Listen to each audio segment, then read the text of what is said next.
Dr. Dennis Niles, and his family is here too. The girls and their grandkids are here. Where are y'all at? Okay, right behind you, yeah. And usually our visitors sit back there, but yeah, you guys are good church kids towards the front. That's good. And amazing testimony of how they felt called to plant this church here, and I just thank you so much for doing that and for taking the step of faith to do that. They, if you don't know, they live in Humboldt, pastor a church in Palmer, and have planted another church in Humboldt, and they're just doing amazing things by the grace of God. I know you give him all the credit and all the glory. So would you come and share with us? Please help me welcome Pastor Dennis Niles.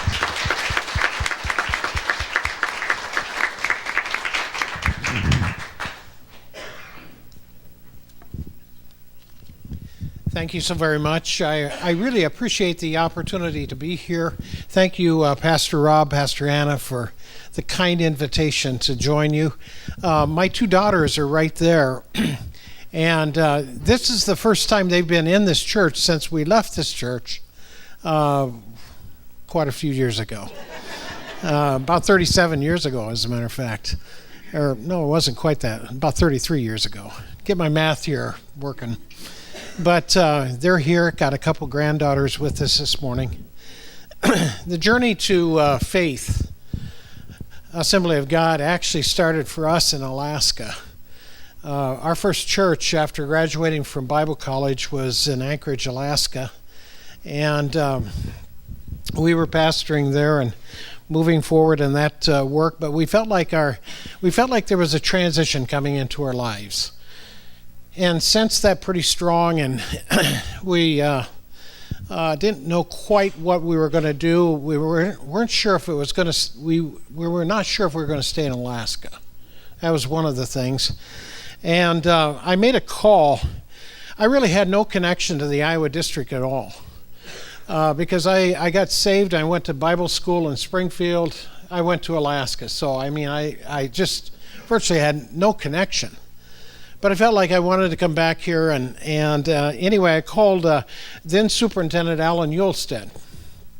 And I called him and I said, look, I think we're moving into a point of transition in our lives and ministry, and I thought I would inquire about any possibilities of ministry in Iowa. And he named a couple of them, and then told us this. He said, you know what, we're taking a look at a piece of property in Algona. And it used to be, it's a former Nazarene church, but their church quit, and the property is available, and we're thinking about buying it. And but we haven't made that decision yet. Why don't you drive by and see what you think? And so Jonah and I did. I was going to be flying back to Alaska about a day later or so. And so about a day or so before I flew back, we stopped up here, and it was in the wintertime. It was in December, so it was dark. We drove into this alleyway right here, right next to the church, and pulled in. And here's the church nobody had scooped the driveways. The sign was broken, and it was kind of a tough looking deal. And I can tell you this. When we drove in there, God spoke to me, just as clear as I am speaking to you this morning, crystal clear. And he said, this is where you're coming. He also spoke to Joan, the same words. We went out to eat, and I said to Joan, I said, what do you think about this place? And she said, I believe God spoke to me and said, this is where we're coming. And so I thought, well, that's good. That's good for me to know that. But there were a lot of hoops and hurdles to go through. So I flew back, and I told Brother Yolstead on the way back, I called him from the airport and said, if this thing works out for you guys, I'd like to have an opportunity for this. He said, okay, we have to have the presbyters take a look at it and all of this. And I didn't hear a word from him for about at least 3 weeks. A lot of things were happening in Alaska. Joan was still here in Iowa. And I had been praying and just praying daily. What do you want us to do? And I felt like, since I didn't hear anything, I felt like, well, this thing fell through. And I remember it so distinctly. One morning, I was praying. And oddly enough, I was laying on the floor praying.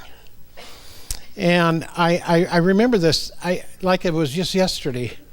And I went like this. I've got to hear from you today. Just like that. Just like that, the phone rang.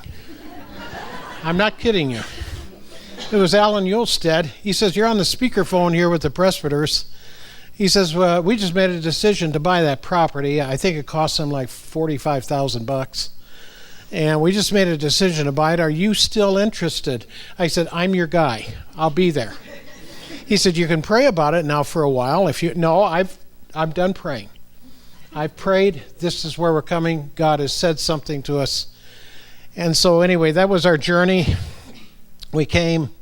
Actually, I should say one other thing. After we looked at it at night, we did come back in the daytime. We came back in the daytime. I remember the next morning we just jumped in the car and went flying up here, and looked at it and went to the back. There was a door in the back of the sanctuary, which was actually the front of the sanctuary. And I looked at it. It was locked, and I took out a credit card and I just jimmied it and walked right in. And got to looking. We didn't go really, made only about 5 or 6 steps inside and looked at it. But I'm going to tell you right there, something else supernatural happened because God showed me the place. It was full. And I just, we just stood there. The place was full of people. And then reality sort of hit us pretty hard and realized that this is breaking and entering. And so we got back in the car and got out of there and left town. But we're just so grateful that nobody, our good neighbors didn't turn us in or anything, or maybe they didn't know. A lot of hard work. A lot of paint. My goodness. Paint everywhere. The church started on Pentecost Sunday, and we had 22 people that showed up. I would say about half of them were our relatives that we pretty well talked into, if you'll come, we'll feed you, and they were here, but we never dipped below 22, and it continued to climb, and by October, I think there was somewhere around 35 people attending the church at that time, and we wanted to do something for missions. And we felt like one of the foundational things for the church would be missions. And we invited T.E. Gannon. Many of you know him, some of you don't. He was the national director of home missions at the time. And he said, I'll be happy to come up, which sort of surprised me because, who are we? He came up and shared that Sunday and did a faith promise thing, and I think we raised $300 and some a month in faith promise pledges. So pretty thrilled about that. And then Brother Gannon said, I want to go for a drive in the community. And we were just driving around, and we came to a spot down by the northeast corner of the fairgrounds. And he says, I want you to pull over right here. And I pulled into kind of a parking area. And then he told me, he says, this is the exact spot where I was driving 30 years ago, and I stopped right here where we have stopped today.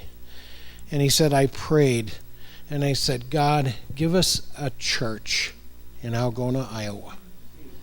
And he turned to me, and he said, you are part of the answer to that prayer. Whew. That's something you just don't forget.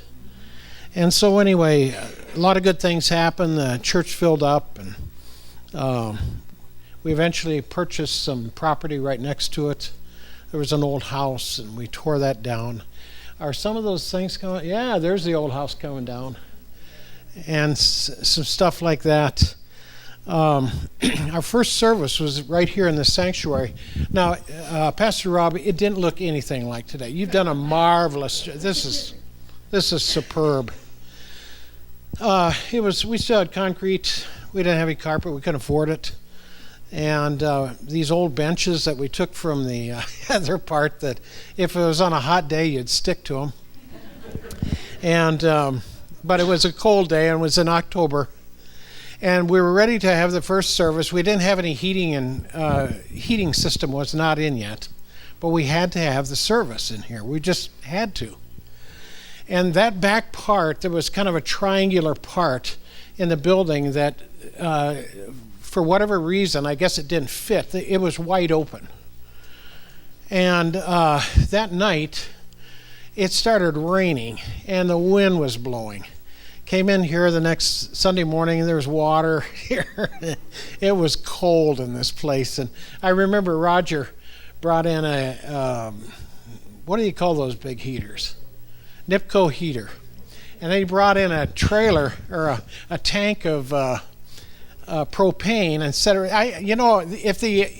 If OSHA would have drove by, they would have flipped out. So we had this heater going, just blasting air in here and everything, and people were sitting there with their coats on, but we had church. Amen. And so we finally got that closed up and everything like that. But so many faithful people, so many good people that stood with the church, hung the sheetrock, painted the walls, did all this stuff. It was a real job. Joan and I left after 7 years, and we loved being here. And it was hard for us to leave, very difficult, because it was like a child that you had birthed, and now you're just driving off. And I remember this. I told Dr. Wood this. I said to Joan, I've loved every minute of it, but I'm never going to do this again. And so here we are, 7 months later, we're planting LifeGate in Humboldt. We're doing it differently. We're doing it smart, I hope, and everything. But I'm so thankful for all that God has done in your church. Beautiful church. Beautiful. Just wonderful. Thank you for the vision that you continue on desiring God. I can't leave this pulpit without leaving you 2 words of counsel. Develop a culture of the Word of God. People are so hungry for the Bible, and they want to know how the Bible works in their life. They really do. Create a culture of the Spirit.